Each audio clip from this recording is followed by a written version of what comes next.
Are you having a hot boy summer? A hot boy summer. Yeah, are you? Do I get to ask what that means before I answer? You don't know what a hot boy summer is? Is it a summer where there are hot boys? Yeah, so basically it's the summer, you're a boy, you're hot, you're feeling hyped up, you're feeling good about yourself. You know? Oh. Yeah. Just search on Twitter, hot boy summer, and you'll see what I mean.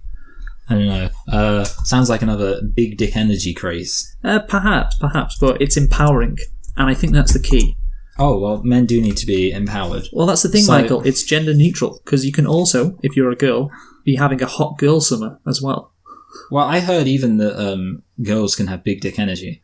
So, I don't know, I mean... Oh, wow, I got 11 notifications on Twitter. That must mean I did something just awful. Okay. Okay, but... I found... Okay, so basically it seems very empowering because the first thing I saw on Twitter was a black person saying, let's appreciate this hashtag melanin, hashtag hot boy. So clearly this is very progressive, very woke. The reason why I ask, Michael, is because I was having a hot boy summer, but the weather recently has just been awful. And now I don't think I am having a hot boy summer. And I worry now that it is the end of the hot boy summer, for me at least. And so, yes. Yeah, I just want to know what do you feel like you have had a hot boy summer?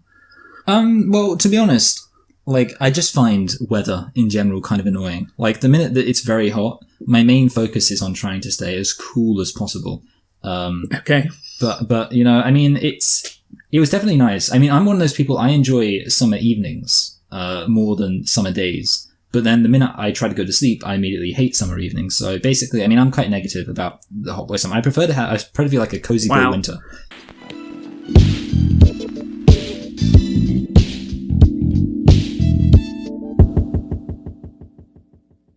Hello and welcome to Select and Reflect, the movie review podcast where we look at films that have come out relatively recently at the cinema and see if they still hold up upon a second watch. I'm your host Michael and I'm joined as always by my co-host Luke, and this week we are celebrating 30 years since the release of Driving Miss Daisy, of course the Best Picture Academy Award winner. And Luke, why don't you tell us a thing or two about Driving Miss Daisy? Sure thing, Michael. So you said we're celebrating it because it's been 30 years. I'm not sure celebrating would be the right word because this film has quite a bad place in sort of movie history, and obviously we shall get into that. But yeah, glorifying, exalting. Yes, obviously praising. It is one of the more interesting films because of that has won Best Picture over the last 30 years. So yeah, we thought we'd do it. So anyway, Driving Miss Daisy is a 1989 American comedy drama film directed by Bruce Beresford and written by Alfred Uhry, based on Uhry's play of the same name. The film stars Jessica Tandy, Morgan Freeman, and Dan Aykroyd. And interestingly, Morgan Freeman reprised his role from the original off-Broadway production. Ah, yeah, that is interesting. Also stars S. Roll, by the way, and Patti LuPone. I hope I said those two names right. Patti LuPone. Lupone. Oh, I thought it'd be like he was a pun. Okay. Although it's probably actually a girl now I think about it. A woman. Yes. Anyway. It was released on December 15th, 1989, was Driving Miss Daisy, and can you guess the budget? That makes this a Christmas film, because they literally celebrate Christmas for a while in it. I mean, surely it didn't cost that much. Every time I say that, it's like wrong, but I mean, maybe 4 million? Yeah, I mean, it's not a bad guess, but 7.5. Okay. Yeah. That's fine. And how about the box office? 4 million? No. What? I mean, I have no idea how much a film like this would make, because, I mean, who's like, I want to go see Driving Miss Daisy. It's hard to imagine a world before, like, kind of proper blockbusters. I mean, I wouldn't count this as a blockbuster. Yeah, exactly. I mean, I don't know. It was so let's just pick a random number. 319 million. Well, it's obviously not going to be that, is it? It's going to be less. It's going to be 113 million. 145. Okay, good. So I went higher and then lower, so pretty much got it. Yeah, it's because somewhere in between those two was the answer. A decent return on investment, obviously, but it's a popular movie, and I'm guessing back in the day, if your movie won an Academy Award, it would have meant more. Like, you would have got more out of the box office than nowadays, anyway. So, Michael, did you watch Driving Miss Daisy? I hope you would have. No, I didn't. This is gonna be a real challenge for me. I did watch the Everything Wrong with CinemaSins video though, so don't worry. Okay. Did you like Driving Miss Daisy? That's the better question. I mean, I didn't dislike it. I thought it was a fine film. Yeah, I would say I'm on the same page as you. By the way, is there actually a CinemaSins video of this? No, well, there might be, but no, I just like the idea of CinemaSins making a video about this, because I'd just be very surprised if there was.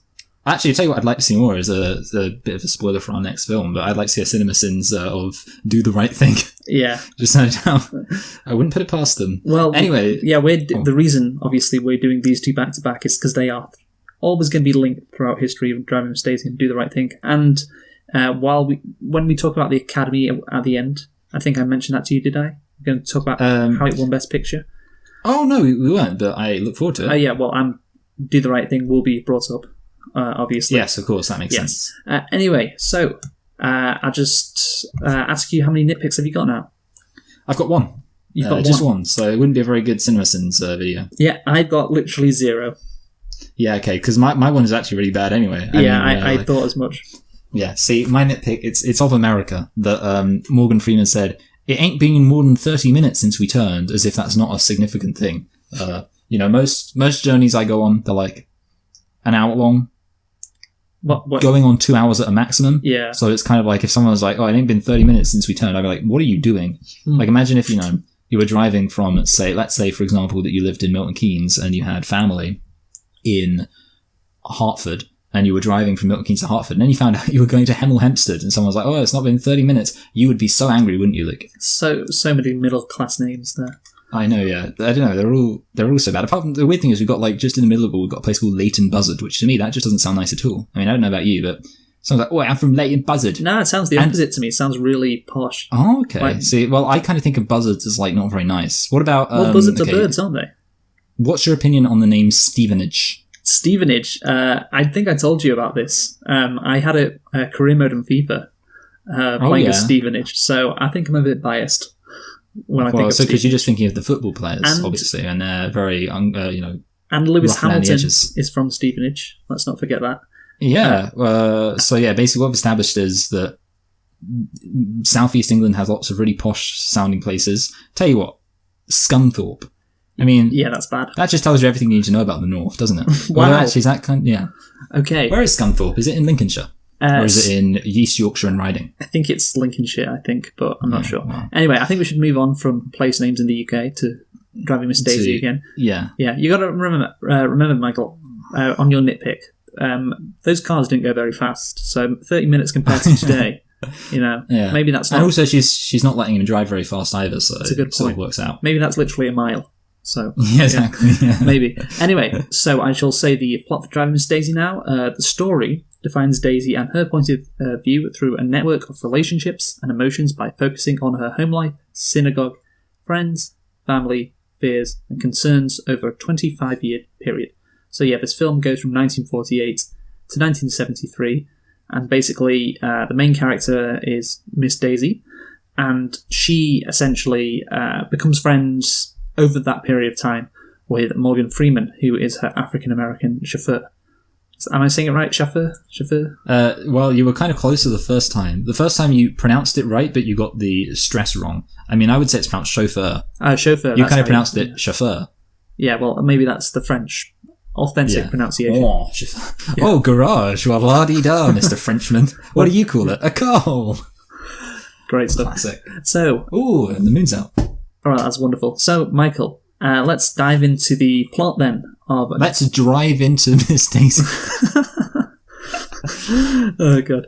Yes, let's go into the plot of Driving Miss Daisy. And I will say before we get going, because I was thinking about this while watching the movie, please refrain from trying to impersonate Morgan Freeman's accent, if you will. Oh, Luke, that ruins my entire gimmick for this review. I was thinking about when he was speaking, I was like, oh God, Michael, because you love stupid accents. Like, I do. you're gonna do that, and we're gonna get cancelled, and it's gonna be awful. True. Yeah. Well, you know what, Luke?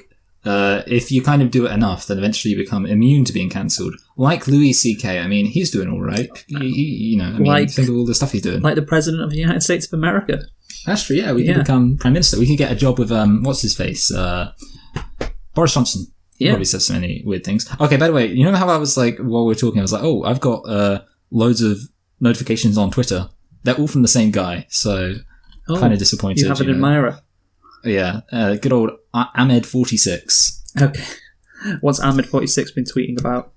He's been tweeting basically positive things. To be honest, like I'm trying to work out what the context is, because he seems to think I said something that was like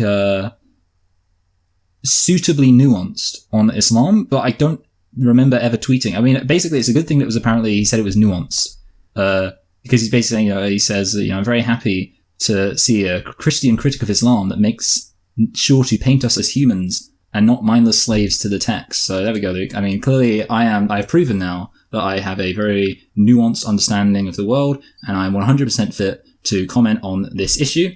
And with that said, and commenting on Driving Miss Daisy as well. Yeah. Have you explained the plot yet? Yeah, I may have. Okay. I literally did it like 2 minutes ago.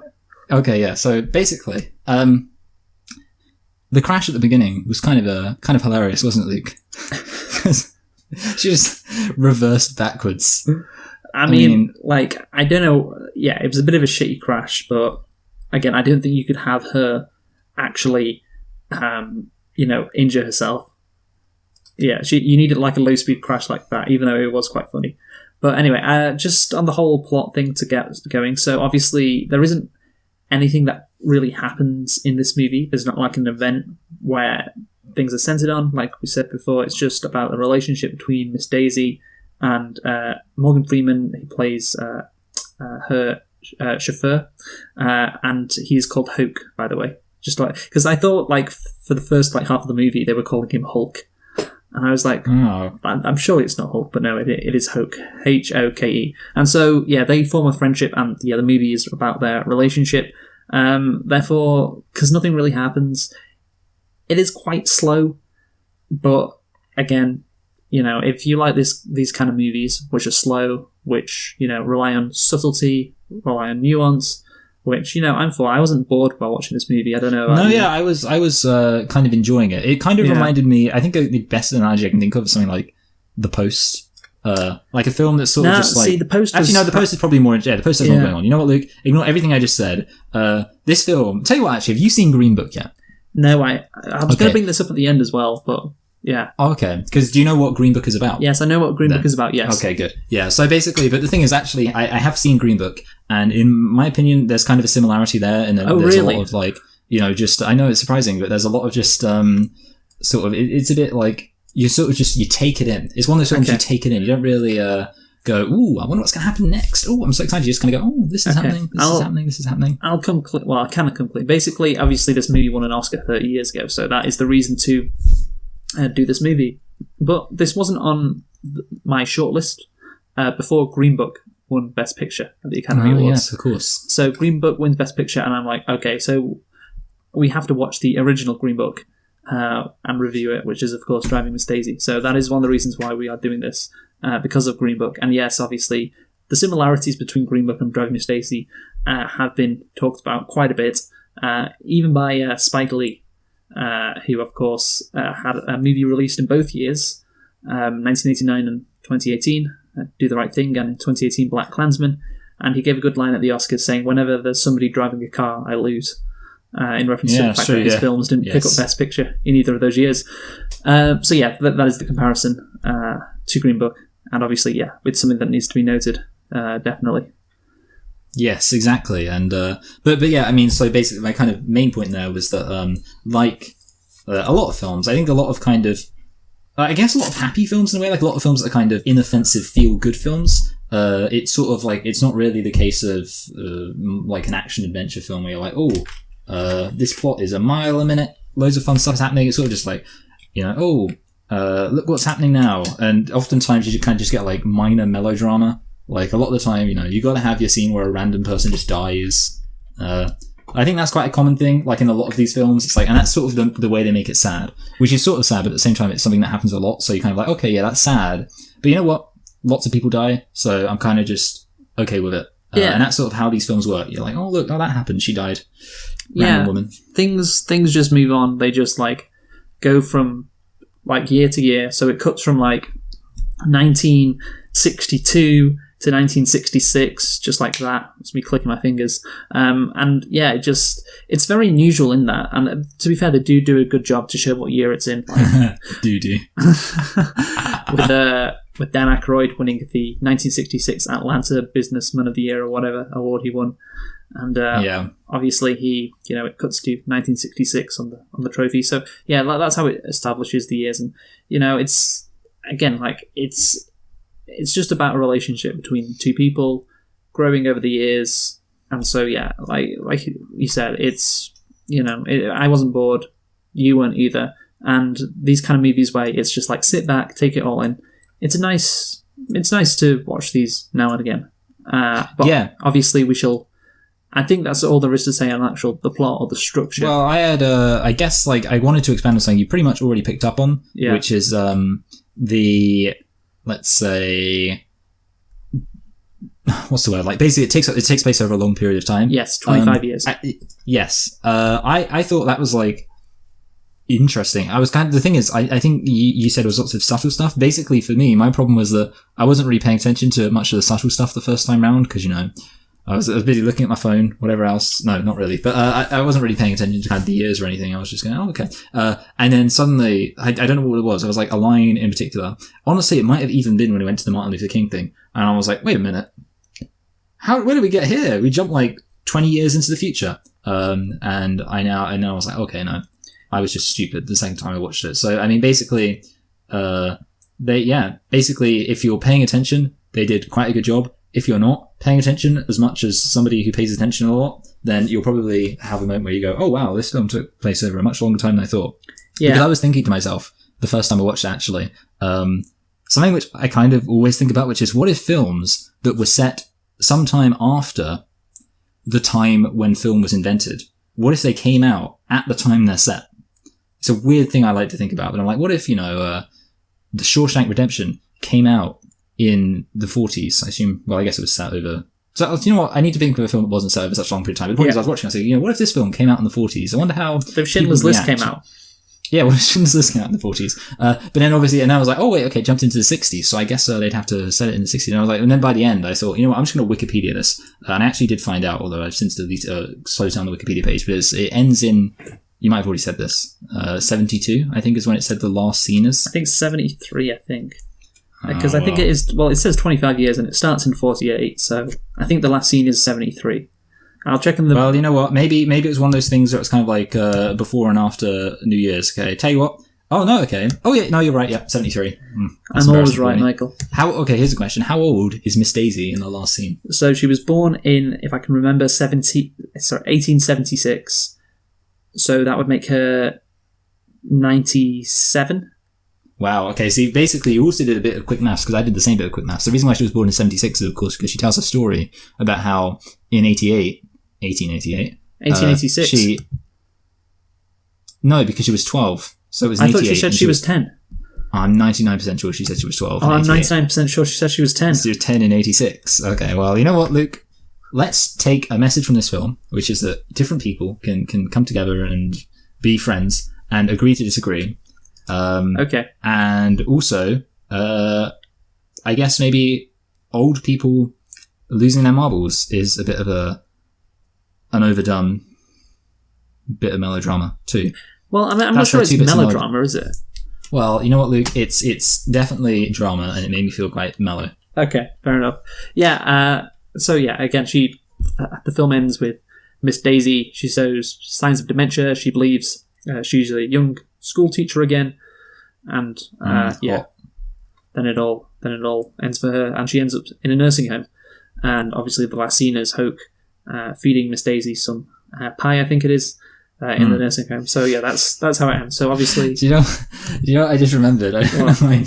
So there's a famous Key and Peele sketch called Dad's Hollywood Secret, and the joke is that they go to their dad's funeral. Obviously, they're black because Key and Peele are black. They go to their dad's funeral, and it's like, oh, he was a famous Hollywood actor, and they basically find out that he starred in loads of black-facey roles. So like kind of your stereotypical, roles that a blackface person would play. And Yes. in one of the scenes, a woman's like, "Oh no, my blueberry pie! Oh, it's been eaten!" And then she kind of looks, she's like, "Ribbles, did you eat my blueberry pie?" And it cuts to Jordan Peele, with like blueberry pie crumbs all over his face. And it's like, "See, you know what, Luke? I'm gonna have to do exactly what you told me not to do." Oh my god. It's like, "No, ma'am, I didn't eat your blueberry pie." I don't know why, Luke. Just reminded me of that. I guess because it was to do with pie. Okay. Well, It's quite a funny sketch, Luke, isn't it? yeah, it is a funny sketch, and you kind of jumped the gun with the race conversation there, or the comparisons, but whatever. You know what, Luke? We're getting quite close. Okay, so let's dive into it then. So, obviously, Oh, actually, I just wanted to say, because I said I would, and then I didn't. I said I'd try and slide it in smoothly, but I wasn't able to. I found it funny, the scene with the whole can of salmon. I just thought it was like a fun little scene, because she was like, "Oh, he ate my salmon," and Dan Aykroyd's like, "It's just a can of salmon, you stupid bint." And then Jordan Peele, no, Morgan Freeman shows up, and he's like, "Hey, hello there. I got you this salmon. I ate it. I know you told me to eat the pork chops, but I thought that they were a bit overdone, so I decided to have the salmon instead, but I bought you a replacement can of salmon." I thought it was a very funny scene. yeah, I mean, I didn't, but whatever. Well, I didn't think, you know what, I shouldn't have said very. I thought it was a very fun scene. I thought it was like a nice little, oh, you know, look, oh, they're just having fun in her house. She's so silly, but he got her. Oh, and now she feels bad because she's been caught out because she wanted to fire him for stealing the salmon, but he just came clean. So now she's, oh boy. It's the kind of scene where if you were watching it with like your grandma, she'd laugh. She'd go, oh, what a fun film. You've That's what she'd really say. revealed your sense of humour there, Michael. I like anything which my grandma would enjoy. Okay, so, anyway, Driving Miss Daisy.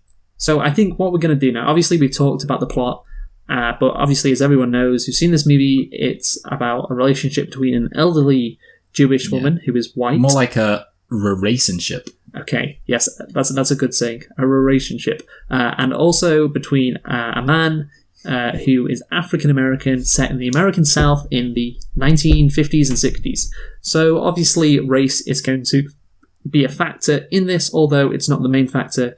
It is important to recognise that. Now, but let's just start off with a non-cynical look at this film. Like, because I think, and you and I agree, you can look at this film from two different angles. Like I said, the non-cynical version and the cynical version of this film. So let's start off with just, I guess, the positive aspects about this film, or looking at this film from a positive perspective. You could argue that, you know, it's a endearing tale of how two people, Miss Daisy and Hoke, initially, you know, they don't like each other, and they are put in a position where they spend a lot of time together, and therefore, you know, they eventually begin to care about one another. Very, you know, you could argue, like, it's tasteful, it tracks the, you know, it's the possibility of an evolving friendship between two characters who are very different, and, you know, over the course of a fraught period, shall we say, in American, or modern American history. So, yeah, again, that is, I guess, why it was so popular, and why people liked it at the time, because if you just look at it like that, you know, hey, it's just two people who are from very different backgrounds who, you know, managed to get along together. Isn't that a nice story? And also, one of them is black and one of them is white. So, you know, that makes the barriers, you know, even greater than they otherwise would have been in the American South. And they managed to, you know, become friends with each other. How about that? Isn't that nice? Yeah, it's lovely. I was thinking to myself, this film, it came out at a time, and I came out of this phrase, came out at a time when America, it was progressive, but it wasn't woke. This was a time where people, they really, you know, they were pretty clear at this point. Most people were pretty clear, probably more clear than they were today, in many ways, that racism is bad, especially in America. Like, I think, honestly, people are probably more racist in America now than they were in 1989. I'm going to say that, Luke. However, see, that is something which I don't think is... I mean, I don't know. I'd have to look at the data on that. Like, I don't think that's a question. That's something we can say for sure. Yeah, well, I'm going to say it, Luke. But no, here's the thing, though. But at the same time, I think it was sort of like... It was... The non-racism was a very kind of tame non-racism. I think that's maybe the case. Perhaps the racism was also more tame in 89. Like, nowadays, you sort of got a situation where you got, on the one hand, you know, Marianne Williamson saying that they need to pay $100 trillion in reparations. I think that's a fair assessment of her position. I think that's exactly what she's asking for. I love how you know about Marianne Williamson. I know everything about Marianne Williamson, but here's the thing, okay?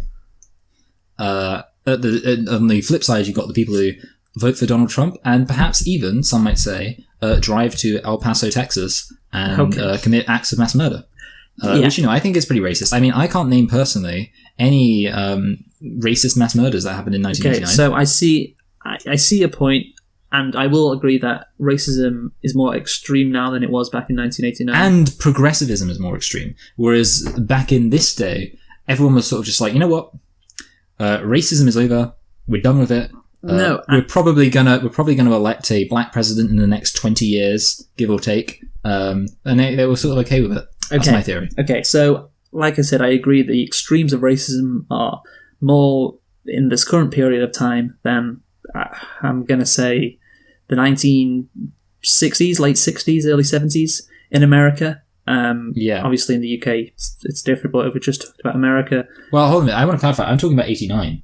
Yeah, I know. I feel like I know. Good. I know. Well, I'll get to that. Good. But I'm saying, so racism is more extreme now than it was in 1989. Like I said, it's more extreme since like the early 70s in America.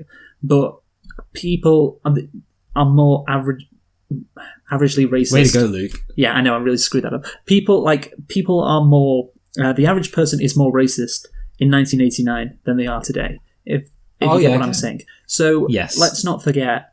I think it was in 1988 when George, the first Bush, George H.W. Bush, I think that was the way said no new taxes. And then what did he do?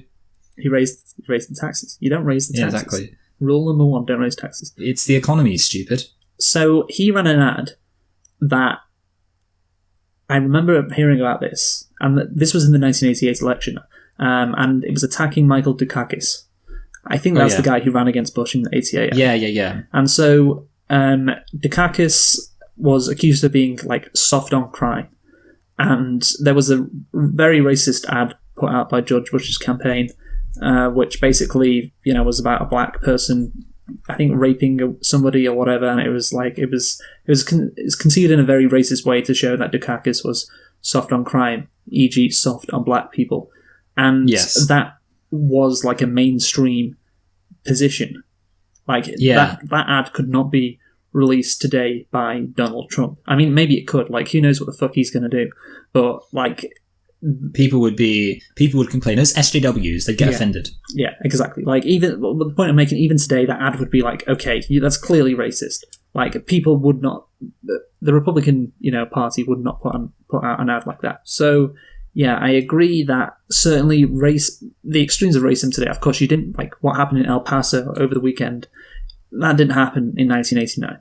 Like, that is just... Perhaps the reason why it didn't happen is because people were satisfied that there was already enough racism. So there were people that were like... Well, exactly, Should I go shoot up some random public place? Nah, you know what? I'm satisfied of how racist everything is right now. I think I'll let it be. That's one of the reasons. Like, genuinely, it's like, there's no need to go shoot up a place. There's no need to, be extremely racist because racism is already accepted. That racism prevents terrorism.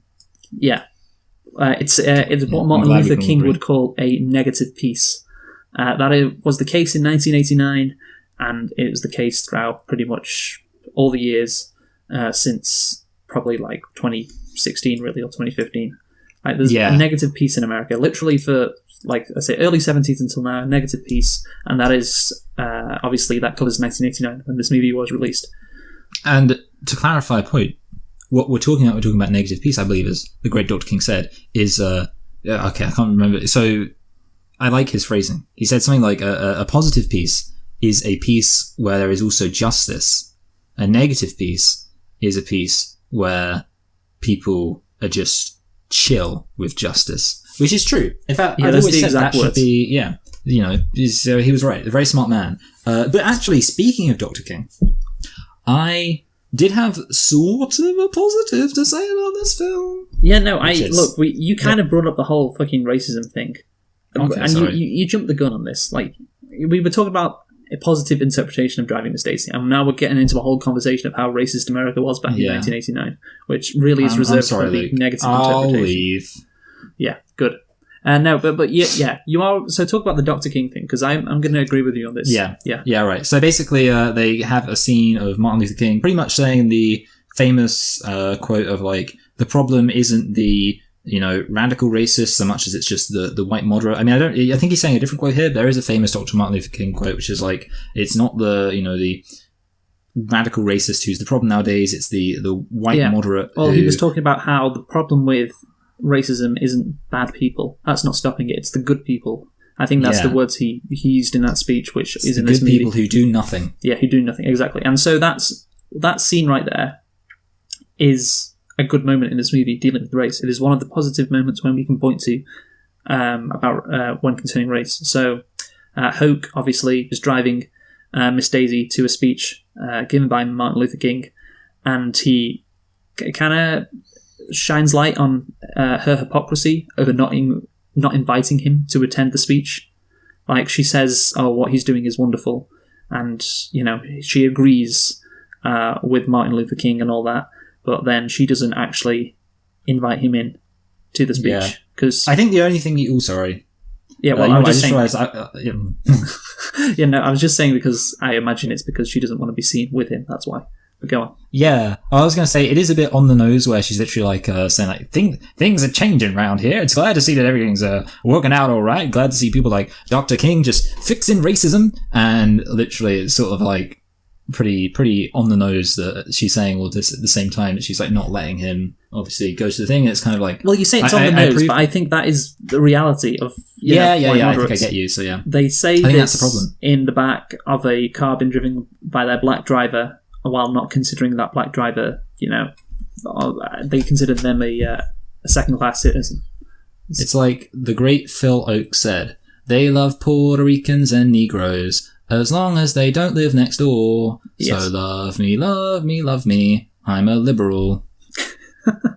Yes, exactly. So that is the moment, I think, the best moment in terms of its focus on race.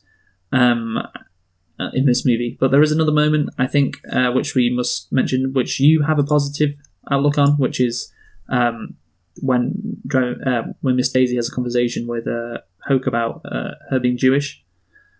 Well, actually, I feel like yes, but also I had something else. Okay, which go on. I was going to bring up. Well, I actually brought this up too, which is kind of related, but basically the bit where she's talking about, so her whole anxiety is about being perceived as rich, I think is interesting.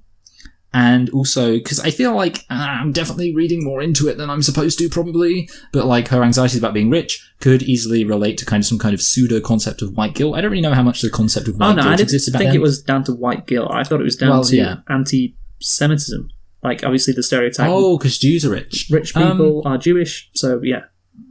Yeah, I could see that. I mean, yeah, but I think also it's generally the case that a lot of white people, and more so middle-class white people, but white people are also more likely to be middle class, do tend to be a bit more iffy about showing off their wealth.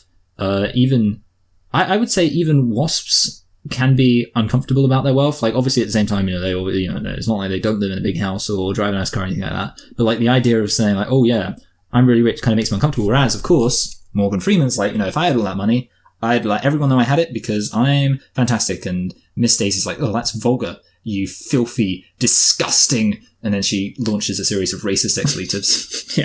I think that that's generally, I don't think that's, maybe it's confined to white people, I don't know, but I think it generally is like rich people don't like to think that they're rich because that just makes them feel guilty.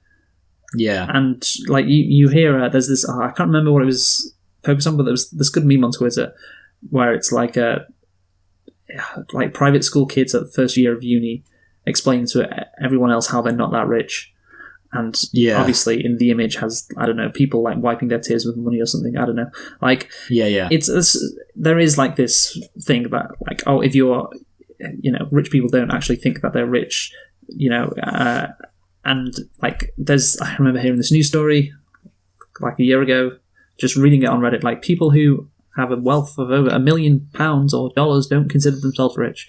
So yeah, like Yeah. I don't think it maybe has anything to do with race specifically. It's just like people who are wealthy don't like to consider themselves wealthy because of guilt and all that. And well, also, speaking of things that have nothing to do with race, I think part of it is possibly because of like association. For example, I'm quite well off, but I have relatives who, live in the kind of the Hampshire, like the Isle of Wight area, where obviously everything's super expensive, and they go to private school. So I'm like, oh, compared to them, I'm street trash compared to them.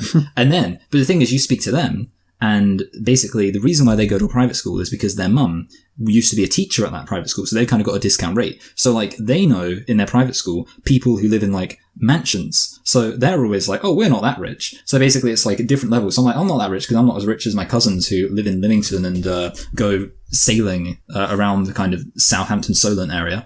And then they're like, oh, we're not that rich because we're not as rich as the children of people who own literal companies who go to our private school and they have mansions out in the New Forest. Yeah. And then you're like, I'm not that rich because I'm from the north, whereas Michael's from the south. So yeah, I mean, there's always a richer person apart from Jeff Bezos. Yeah, there's always a bigger fish. Yeah, Jeff Bezos is the only person in the world who's rich, and maybe Bill Gates. Yeah, just them two. The greatest job creator. Yeah. So yeah, I get. So again, I just thought she was talking about anti-Semitism, basically.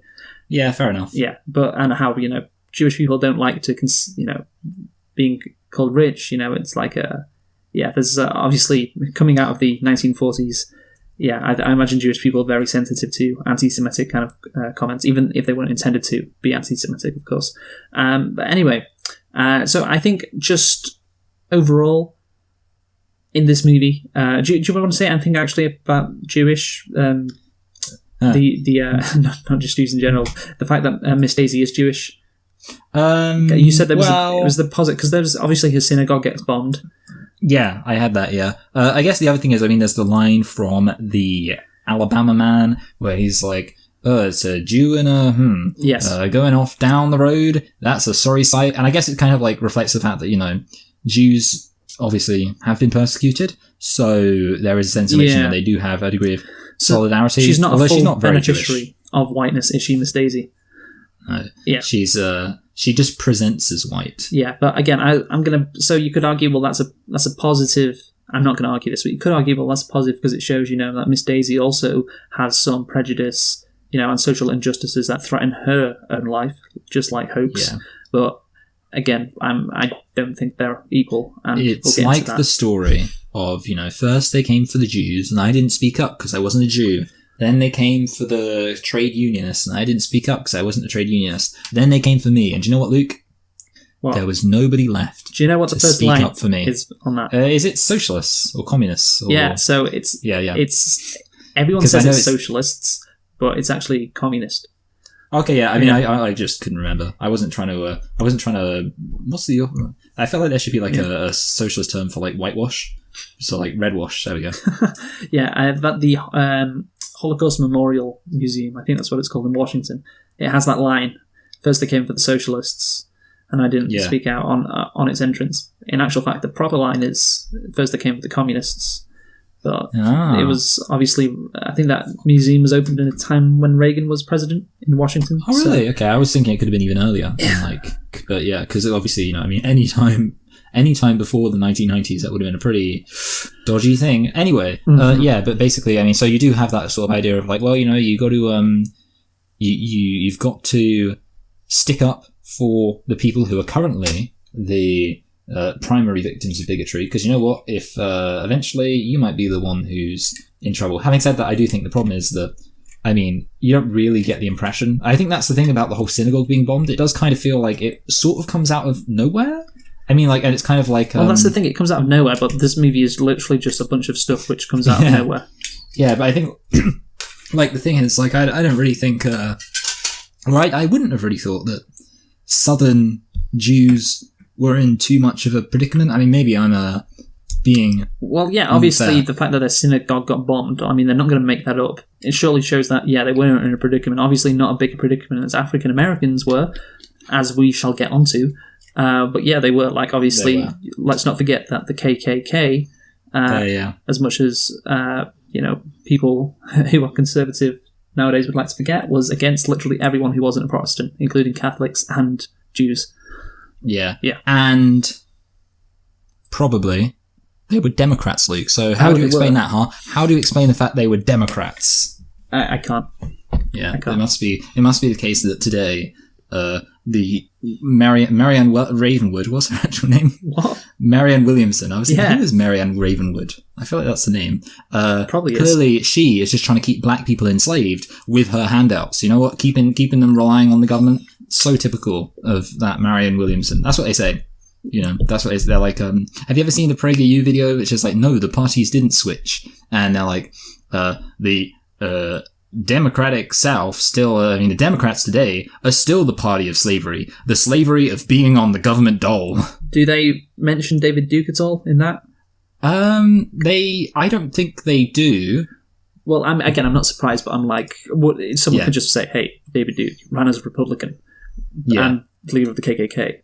But yeah, whatever. I mean, I shouldn't have expected a good response from PragerU on that. But anyway, we'll move on. So we've talked about how this film could be perceived positively. A non-cynical view of this film. You know, it's just two people getting to know each other.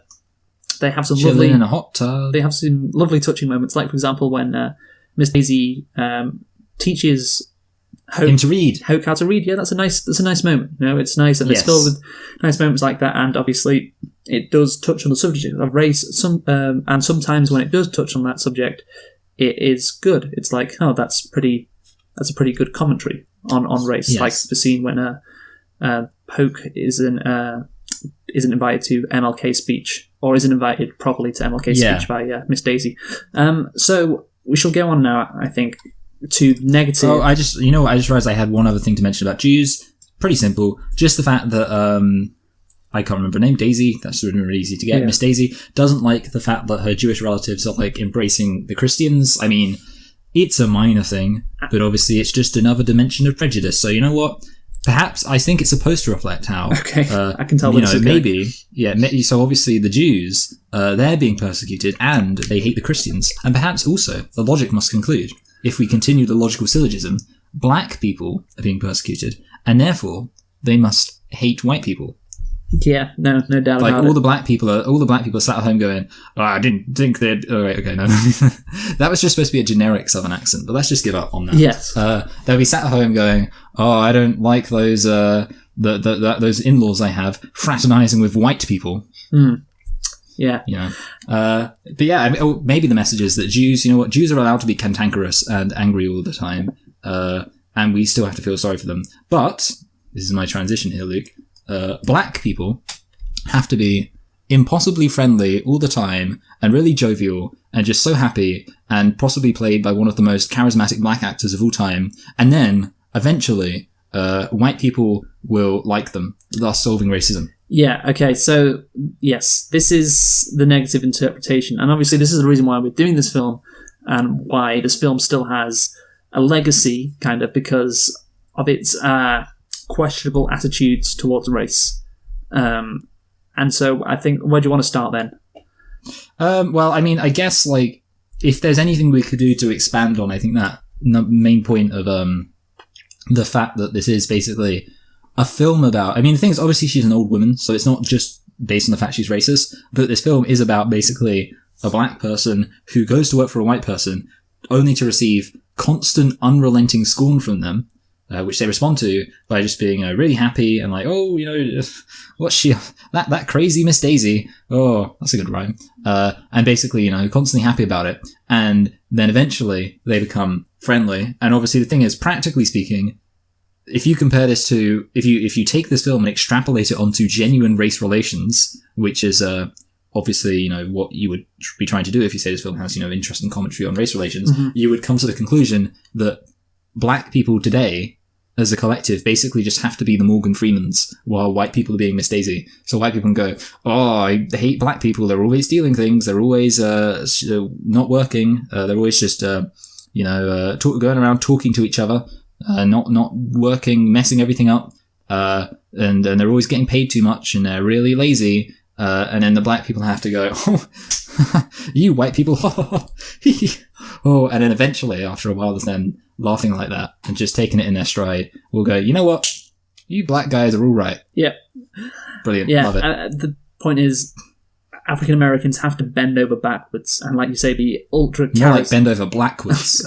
be ultra charismatic, be just the most polite, never harbour any hate, and then after 25 years, this rich old white woman will finally see them as a fellow human being.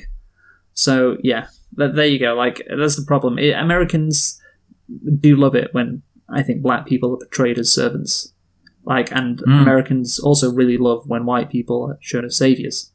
I think those two things are pretty accurate. And when we say American, I mean obviously white Americans. Obviously. They love that because obviously black people are servants. Like, oh, they're happy with their lot in life. Like, oh, they're Morgan Freeman is just having a good time. He's happy being a driver, and he's happy being a servant. He's fine like that. That's good. That shows that racism isn't that big a deal. And Americans really love white people are the saviors. Like, oh, Miss Daisy's character, You mean like when Billy Ray Cyrus saved Lil Nas from the scorn of the country community? Yes, kind of like that. Although I'm pretty sure Lil Nas was happy to have Billy Ray Cyrus on board because he's made a bunch of money. So he was a happy servant, was he, of Billy Ray's evil plan to exploit Lil Nas? I see where this is going, Luke. Okay, yeah. So, and white American, like I was saying before, they like that. Obviously, Miss Daisy, she's like shown as a savior. She's nice to Hope at the end, which is like, oh, white people, look at that. Look at how nice they can be. They're not, they're not evil. They're not the oppressors. Like, come on. So I just talking about Morgan Freeman's performance. It's an interesting mix of two kind of stereotypes. So, like the black servant, obviously, that's a stereotype that has been around for many years and was portrayed very well in Django Unchained. By Samuel L. Jackson. Yes, that's the ultimate sort of version of that. Obviously, these are negative stereotypes. And the other character that Spike Lee has dubbed the Magical Negro. So I don't know if you've heard this. Oh, I didn't know Spike. I've heard the term Magical Negro. I did not know that it came from Spike Lee. Yes, Spike Lee dubbed it. I don't know when he did, probably early 90s, late 80s, basically around the time. So I could definitely see that. Yeah. Made, yeah. So it's about a black guy who, doesn't really seem to be from this earth, who exists to solve white men's problems, or, tell white men, like, the wisdom of, that they don't get. So, movies... Oh, wait, hold on a minute. This is hilarious. There's a Key and Peele sketch called Magical Negro Fight. Okay. And I can imagine it would just... I mean, I haven't seen it, Luke, but I mean, that sounds funny, doesn't it? Yes. So, yeah, again, like King and Peele, they mock the Magical Negro, and they mock the... what was that guy before Ribbles? Who ate the blackberry pie? Yeah, Ribbles. Yeah, again, so that is the... Like, kind of treating black people like, they're a pet, that kind of thing. Yeah. And so, obviously, Morgan Freeman... It's a combination of those two stereotypes, which I think makes his character... Yeah, obviously, it hasn't aged well, and I think even at the time, it was questionable. Oh, by the way, it was 2001, so you know what, Spike Lee was pretty late to the punch. Yeah, no, he was. Well, maybe that Magical Negro trope had been around for a while. Maybe he thought of it when this movie came out and only said it in 2001. Yeah, maybe. Well, you know what? Actually, 2001. In 2000, Spike Lee famously made the film Bamboozled, which I watched recently. Yeah. Which is about. I was actually going to talk about this a bit when we talk about what's it called, Do the Right Thing. But it's about a black person who works for a studio, and for a variety of complex reasons, he basically decides to make a modern variety show featuring blackface, and it becomes a massive hit. Because basically people are like, well, a black person did it, so a black person's in charge of it, so it's okay to laugh at it, and it's good. Yeah. So he was probably had that on his mind in 2000. Okay, so yes, that is the case, and yeah, so obviously just to sum up on Morgan Freeman's character, I'd say the mix of two bad stereotypes: the Magical Negro, and also the black servant as well, who is basically like a pet, and obviously that's. That is not a good stereotype, of course, if one of your characters is like treated like a simple human being. Yes. And so, yeah, that is the reality of this movie. Morgan Freeman has those two characteristics. Yeah. Yeah. I just don't understand why black people have to be so angry. Why can't they be like Morgan Freeman? Yeah, and obviously... That's the thing. I mean, yeah. Yeah, obviously... It's all sorry. So, no, go on. You go on. I was going to say, it's kind of funny that, I mean, in a way, it's interesting, I suppose, that this film focuses on Martin Luther King.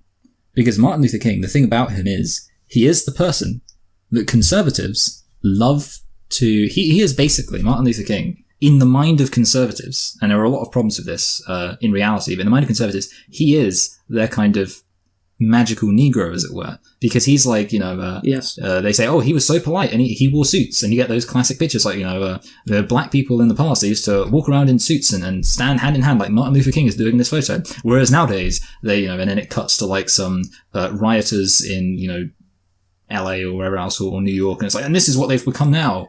And the fact this message has been bastardized to fit a conservative agenda. Yes. So I mean, Martin Luther King was a Republican, Luke. How do you feel about that? Martin Luther King was a registered Republican, and do you know what the KKK were, Luke? They were Democrats. So that proves that the left are the real racists. But yeah, I mean, so basically, obviously she approves of Martin Luther King, and I don't think this was intentional on part of the film. But if you take, for example, Martin Luther King, the really happy guy who was always like, you know what, I don't like people fire. He actually had this quote, which, I mean, it's a perfectly nice quote, especially in the context of him being a Christian, but at the same time, you could say it reflects a mentality that's also reflected in this film. He famously said, I don't like people firebombing my house, but I love the people doing it, which is, again, a very nice thing to say in the context of, Christianity, but in the context of people are firebombing your house and, you're fighting for racial justice, it kind of sets a bad precedent if you have to be like, but you know what, I love the people doing it. So, I don't know. I mean, obviously, I'm not going to tell Martin Luther King. I'm not saying I'm telling Martin Luther King how to fight for racial injustice, but I'm saying that a lot of people would take that and be like, okay, that's how you're supposed to fight for... A lot of white people would take that and say, that's how you're supposed to fight for racial injustice, by being constantly loving, constantly understanding, even loving the people who are firebombing your house. He's a real good fighter. And that Malcolm X, he just rustles my jimmies. But that's the thing, though. They're ignoring a lot of what Martin Luther King said. Yes, exactly. Well. Yeah, because Martin Luther King was, he was a communist, for one thing, or probably a communist. And they ignore... What you call a problemist. Yeah. No, that didn't work. And they ignore at the time that Martin Luther King also was criticised by the same people who are conservative today, who were conservative back in the 1960s, who said he was, I don't know, well, it was like he didn't have a high approval rating at all, and like he was asking for too much and all that kind of stuff, and that's where he got like his negative piece in The White Moderate. That's when all his stuff from the Birmingham jail came from. Yeah. He was so ungrateful because those white moderates, you know what, they were kind enough to stand by Martin Luther King, and he came out and called them out like that. Yes. Anyway, I think we should get on to Miss Daisy again. Like I said, obviously... Yes, that's fine, yeah. So she still... This is the problem with me. She still gets treated like she's a good person. Like, yes, she has, her vulnerabilities and, so forth, but, like, she lives a pretty nice life. And she is, like, a bitch throughout the movie. Yeah. And I think part of it is because she's old. Yeah, I guess, maybe. But, yeah, like, that's the thing. Like, people do give old people some leeway, but, yeah. Yeah, but, like, it's... Like we said before, it takes, like, 40... No, well, not 40, like 25 years for this rich white woman to, like, learn some respect for, like, her driver. Treat him like he's not a second-class citizen, and I guess it's good that she lived, long enough to reach racial enlightenment, But, like, throughout the movie, she was just demanding. She was quite rude to Morgan Freeman, and, it was like she didn't learn anything about racism, it seemed. Really, the MLK thing showed that, and like she doesn't have a moment at the end of the movie where she's like, "Oh, I've treated you horribly for so long." Like, it's just like she has dementia, and then she goes into a care home, and Morgan Freeman is still her friend. Like, if this movie treated Morgan Freeman and Miss Daisy equally, like, Morgan Freeman would be like, "No, fuck off. You don't deserve me. Yeah. Like, I've been so nice to you, and you've treated me like not like shit, but poorly for like decades now. So no, I'm not going to be your friend. You don't deserve that." And so that is one of the issues, I think, as well. If this film showed Morgan Freeman fairly, it would have ended with him throwing a bin into the window of the care home, thus starting a local race riot. Yeah. But maybe the true racial justice was the friends we made along the way. Yes. So Morgan Freeman has to be absolutely perfect, not put a foot wrong, and Miss Daisy just has to give a little leeway. And then all of a sudden, like, they're on the same level. So it's clearly from a white perspective this movie is written from. As you can see from that, and not even knowing, who the writer is, it's like clearly if a black person is watching this, I imagine they would be like, how the fuck is this person treating Morgan Freeman like this? And he's still friends. No way is that the case. No way that should be the case. Even no way, Jose. So that's the whole relationship between Miss Daisy and Morgan Freeman, how it can be seen negatively. Yeah. Well, I had one thing. I don't know where this would fit in, but basically I wanted to point out, like, they go to Alabama because basically they kind of have to go to like Alabama to show the real bad racism. So there's Miss Daisy's racism, but then she sees the really bad racists, and she's like, well, I guess I can't be as racist as them, probably. So, the thing is, it is kind of played as like a moment where one of the moments where she kind of becomes less racist, when obviously she sees the policemen, the police officers, the law enforcement personnel. But it did kind of feel to me like a bit like, oh, well, they've got to go to Alabama because they've got to see where the real racists are. So we can get into, some good examples of real racism just to remind people that that's what's happening there. Yeah, and obviously the police officer says, "Oh, a Jew and a N-word," so this is I guess this gets onto what I was saying before. Like, it does this movie. I'm not. Maybe I'm being too cynical. This is where I think I might be being too cynical. But it does kind of present the prejudice that Miss Daisy faces as equal to the prejudice that Hoke faces. Because obviously, the synagogue's been bombed, and then Hoke tells the story about one of his friends getting, lynched, and it's like a moment where they can both, realize how bad it's been, how bad prejudice has been for both of them. And obviously the cop says a Jew, and both of them, they're both getting called names, they both face shit. But again, it's not the worst thing ever, like, because obviously Jewish people do face, a lot of struggles. And even recently, you had that Tree of Life shooting in Pittsburgh, I think it was, where this white nationalist walked into a synagogue and killed, I think, 9 people. Yeah, I heard that. So Jewish people still suffer a lot of shit. So I just don't think it's. I don't know if this movie was doing it, but it did kind of seem like it was portraying the prejudice of Miss Daisy faces and Hope faces as kind of on a similar level. I don't know. Maybe do you think I'm being too cynical there? I think maybe it's. I mean, it's a very minor thing compared to the main problem with this film. So I think it's kind of hard to make a judgment one way or the other. So I think you could probably say it's something that's there, but at the same time, I think obviously the thing is, if they fix everything else in the film and they had the stuff about her being Jewish as well, still, then I would probably not view it in a negative light. So it's kind of the case of you can view it that way because the rest of the film is so iffy when it comes to its racial politics. So tone deaf, on racial politics. Yeah, so basically it's kind of a logical assumption given that. So given the context, it's kind of a reasonable thing now. Although I'd say on its own, there's nothing really wrong with what it does. Just when you consider the way it presents all the other stuff, so that's kind of my position. Yeah, I guess you're right, which is obviously correct. Yeah, because of everything else. Yeah, because of everything else, it does seem like that. I just naturally thought of that position. Another problem with this movie involving race, it doesn't really tackle race, I think. So there is nothing really in the movie that points to the real issues of the civil rights struggle. About it's more about, I guess maybe this is what they just wanted to do, but it doesn't. It just doesn't tackle race, and like I said, maybe that's not what the guy who wrote this movie wanted it to be. It just wanted to be, about friendship and the civil rights. That struggle is in the background. It's on the news, it's on the TV, but it's not front and center. It's not the main issue of the movie. It's there, but people aren't going to focus solely on that. It's about whether this white woman can get driven to the store, basically. But that's the thing. It does bring up Martin Luther King and Southern cops into the film.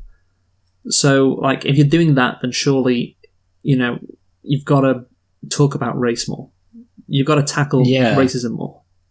They do it. That's the one scene when Hoke's in the car and Miss Daisy, is shown how Miss Daisy's a hypocrite when it comes to race. But surely, if you got to do that more. Maybe again, they didn't want to do it, obviously, but I'm thinking if you're writing a movie like this, I would put in more stuff about race and racism. I don't know. What do you think? Yeah, I mean, obviously the thing is you don't want to go too far with it because then you would obviously it might feel on the nose in like a bad way if it was like too direct. I think like in general the right thing to do is kind of just to have more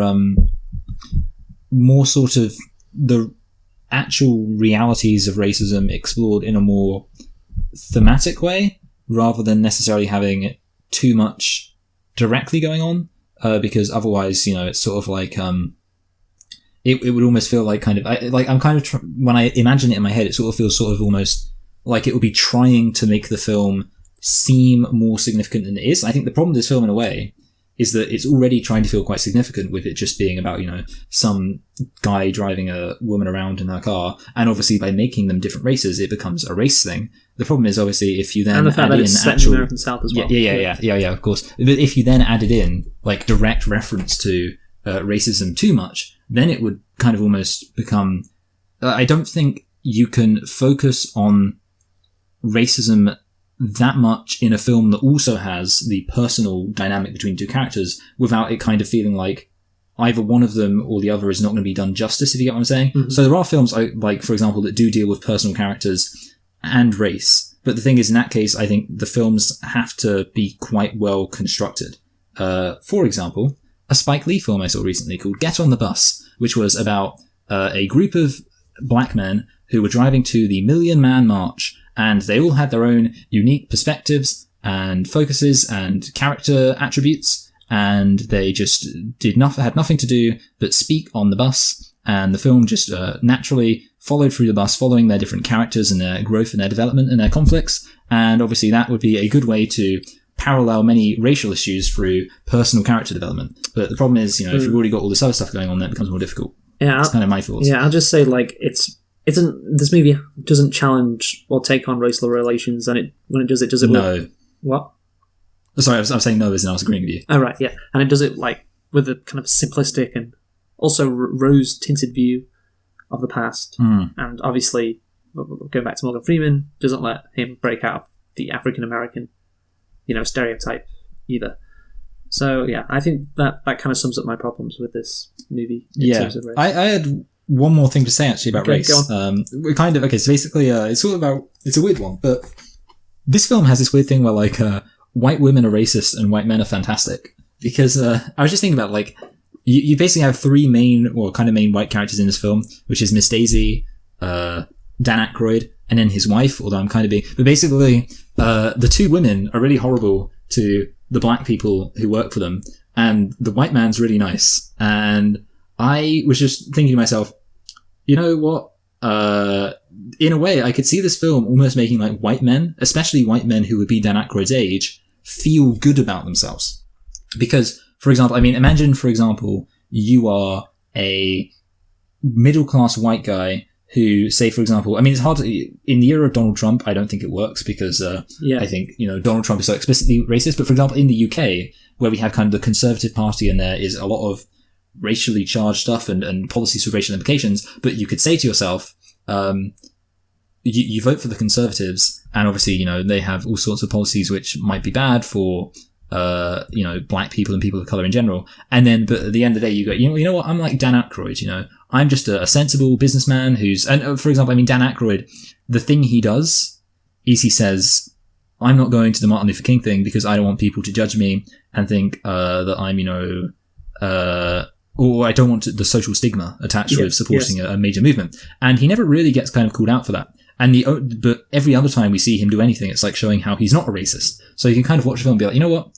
It's not a race thing, you know, it's just about sensible economic policy and stuff like that and blah, blah, blah. And you say, you know what? But my mum, oh, she's a one. She is a racist. And I'm always having to set her right.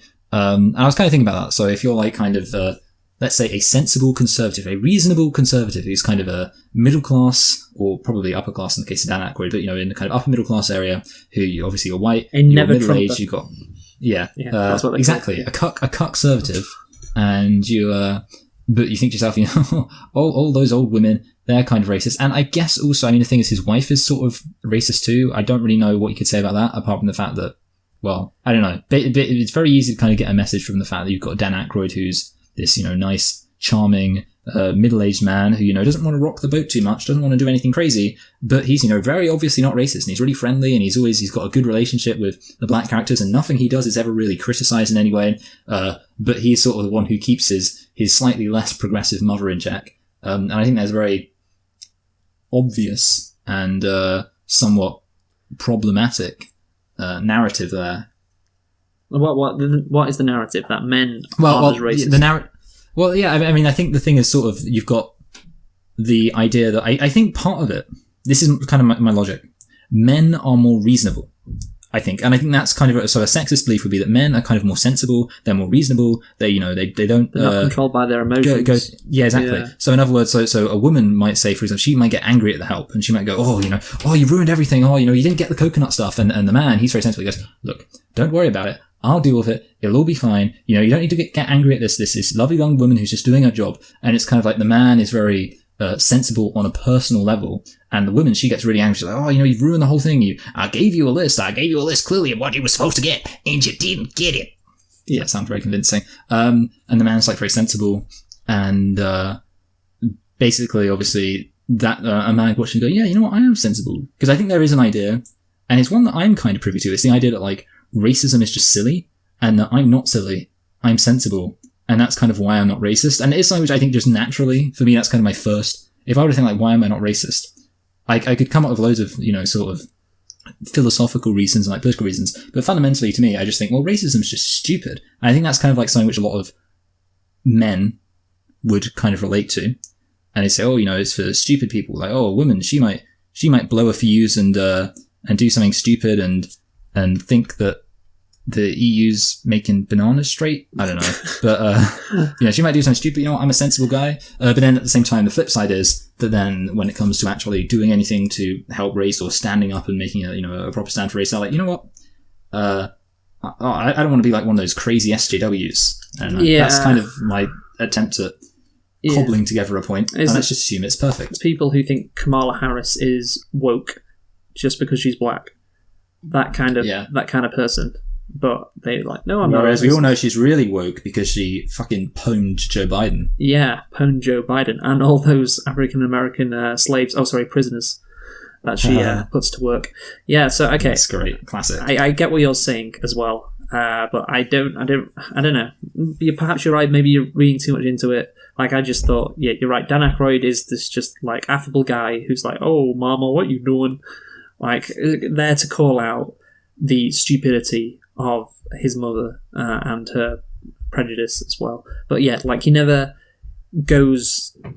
Obviously, he declines the invitation to go to the MLK thing, so he never goes far enough to try and change stuff. And yeah, I guess you're right. A lot of conservatives who are men could see themselves in this role and think that's a good thing. Yeah, there you go. And you're right, it could possibly be problematic. But anyway, I think we should get on... Yeah, that's it. Sorry? Sorry, I was just saying that's it. Right. That's everything I've got. Yeah. I think we should get onto the Academy, or the Oscars. Yes. And how the fact that this movie won the Academy Award for Best Picture, and Do the Right Thing lost.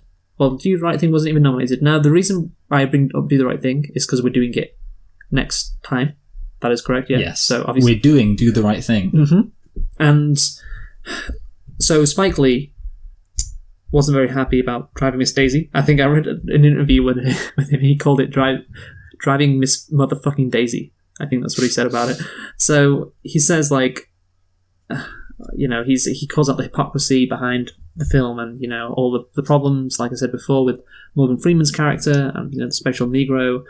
And I think this the problem with Do the Right Thing compared to Driving Miss Daisy, obviously, is I think Do the Right Thing, like, it kind of just, like, it's more aggressive in what it says about race, obviously, and it doesn't, like, it's not friendly about it.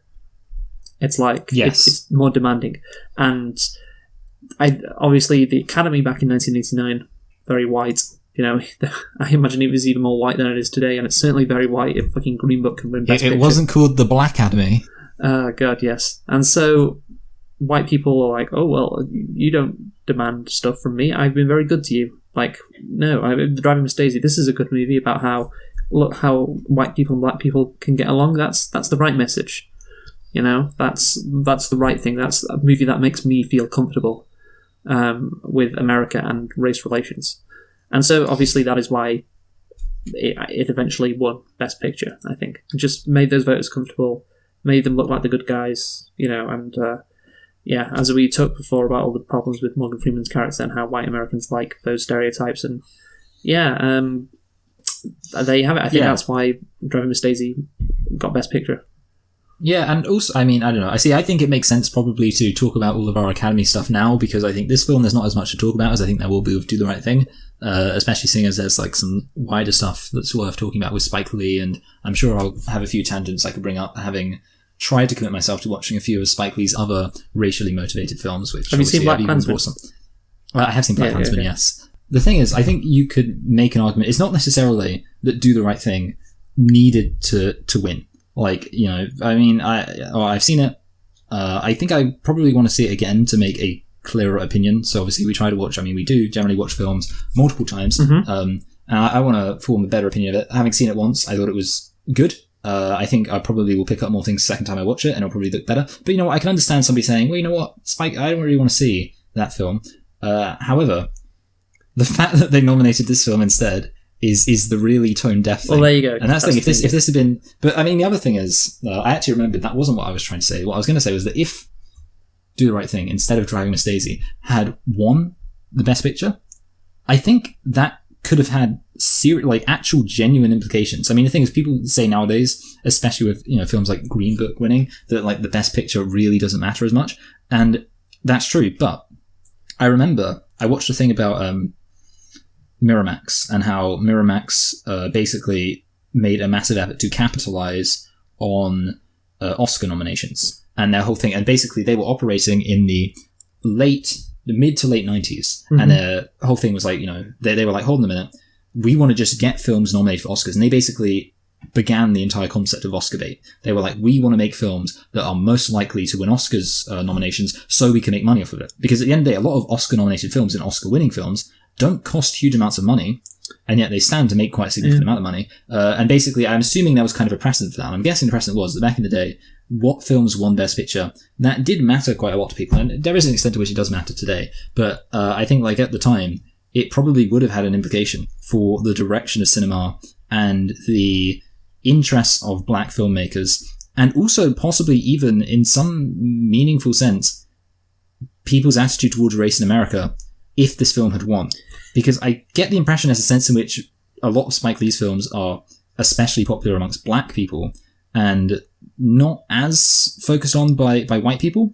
And obviously winning the Oscar would have probably changed that. Yeah, again, like if Do the Right Thing won Best Picture, that would have been incredible. It wasn't even nominated first off. I do know that, yeah. So the fact that it wasn't even nominated and Driving Miss Daisy was and won is just, it's the whole reason why we're having this discussion. But yeah, if Do the Right Thing somehow had won Best Picture in 1990, then, you know, it's at a time, like I said, where there is literally like a negative piece in America. Like nobody was talking about African American struggles or rights in 1990. That just like wasn't a thing. Like, do you remember what they said about Bill Clinton? I don't remember what they said about Bill Clinton. Yeah, I should be more specific there. In regards to African Americans.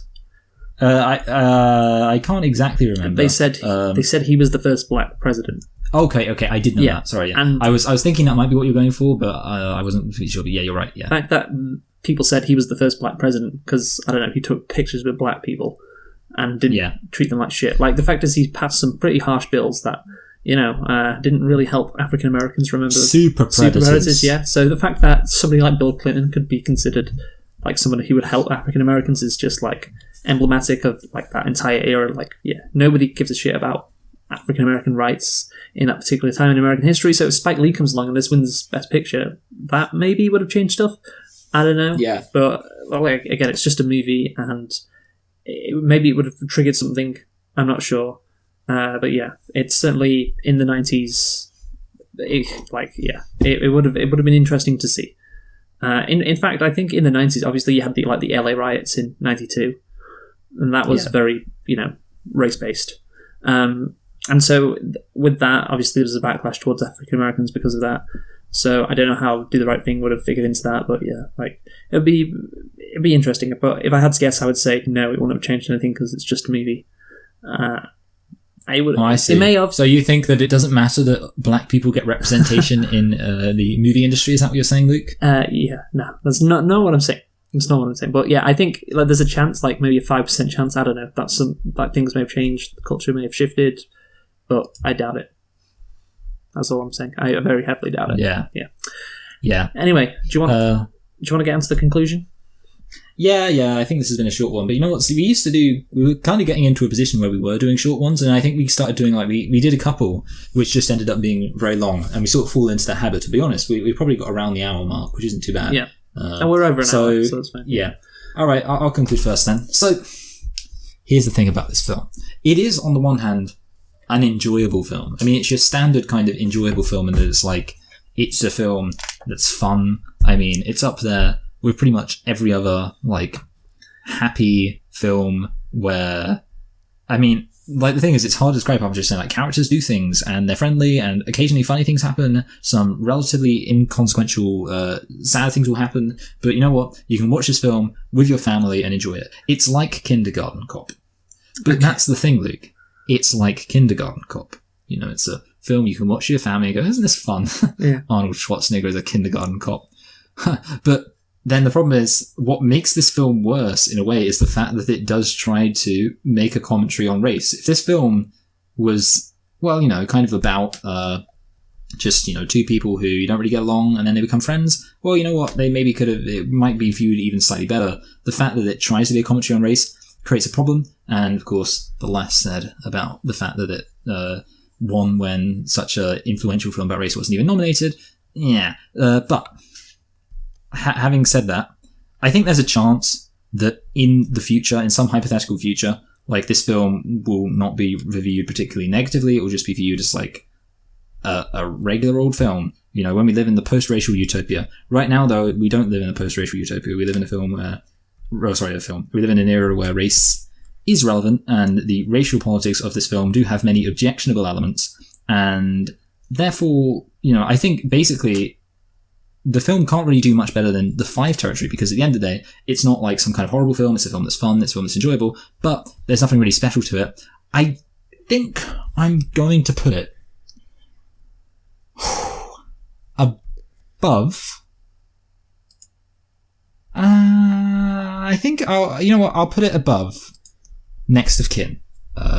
We'll go for that. I mean, that seems fair. And below Captain America: The Winter Soldier. So I mean, yeah, it's bang on 5. I mean, yeah.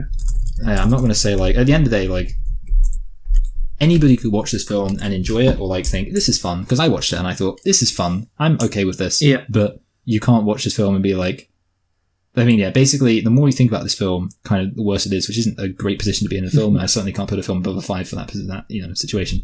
Yeah, no, I think I'm going to give it a 5 as well, but I'll just give my conclusion. There is 2 ways to look at this, like we said. There's it's a nice, fun movie that you can watch and you can enjoy, and then you can, go about your day not thinking about it at all. But if you do think about it and you do scratch beneath the surface, it's kind of like an iceberg in that fact. It's above the surface, it's this is a nice film about 2 people getting along who are from different backgrounds, and then below the surface, it ain't so great. Like you said, it tries to commentate on race rather, and fails to do that pretty much throughout the movie, apart from one scene, the MLK scene. Morgan Freeman's character is a stereotype in 2 ways. Like we said, the servant who is very happy that he just is alive, basically, and obviously the magical Negro thing as well that Spike Lee coined. Miss Daisy is given equal footing to Freeman, despite her being horrible and casually racist to him. It's if Morgan Freeman rejected her friendship, he'd be the bad guy, even though he'd have every right to reject it, considering how Miss Daisy treated him throughout the movie. And so that is problematic as well. And so it is kind of a rose-tinted view of the past, really, like I said before. And if you're going to do a movie like this, you've got to tackle race relations more, especially if it's set in the American South throughout that period, for sure. So again, I think if you just look at it like we did, and I think you're right, if you think about it, it becomes worse, and that is never a good sign. So yeah, 5 out of 10 for me, and yeah, I didn't think we'd really get below a 6 when rating Best Picture winners of the Academy Awards, but here we are. We've given one of them a 5 out of 10. So yeah, that's it for me. Yeah. All right. Yeah. Good. All right. And so we have some receipts, Michael. Oh, I feel like there was one recently which I was looking at and I realised I was winning, but I don't know if this is going to be this one. Which one was it? Well, I think I'm right with Hobbs v. Shaw. Oh fuck! Are you? I haven't checked. Okay. Well, in fact, you know what? I think I checked and I'm pretty sure I was bang on, but I'm probably not going to be right on this one. Okay. Well, you're holding it. Don't give me that. Like you've been right about like a billion of them, and you're like just angry at me for having my one little moment. Okay. You see, that's the thing. I'm on a streak. You know, like yeah, it was building. So Hobbs and Shaw, you predicted 67%. I predicted 77%. It is exactly 67%. You have nailed it. I feel like you should get 2 points for that, but because we haven't agreed. Yeah, I was thinking that. Yeah, since we haven't agreed on that, the answer is no. Yeah, I know it does suck. I wish I had pushed for that earlier. If we could have agreed to, I tell you what, let's agree to it from now on. Let's agree to it from and now on. Maybe I'm shooting myself in the leg here because next time you'll get it bang on. But you know what? It kind of feels like there's a difference because we do sort of have it right now where if you get it bang on, you get the same number of points to if like you're like 40 away. Yeah, well the thing is like for example, if I went for like 95 and you went for 85 and then it was 15, you know, you would win. I mean, well, that's what happened with like Dark Phoenix. Yeah, that was yeah. Was it? I predicted 76. It was actually 23, so I got the point. Yeah, but yeah, we'll do it from now on. I mean, to be fair, Luke, you could easily just say that I get 2 points, seeing as you know I'm so far behind. But I understand that you need these small little victories to fill up the void in your life. But that's fine. Rules are rules, Michael. You know that's all I'm saying.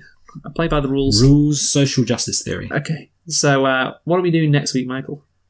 I just, for the life of me, Luke, I can't remember.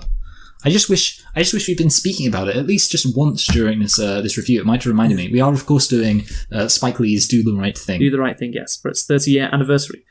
So yeah, thank you for selecting. For listening. We've been selecting and reflecting on Driving Miss Daisy because of it's been out 30 years almost, and yeah, obviously, there's an interesting movie and quite controversial. Well, anyway, we made it controversial, so there you go. Join us next week for Do the Right Thing. Who have you been, Michael? I've been Michael. And I've been Luke. Thanks for listening and goodbye. Goodbye.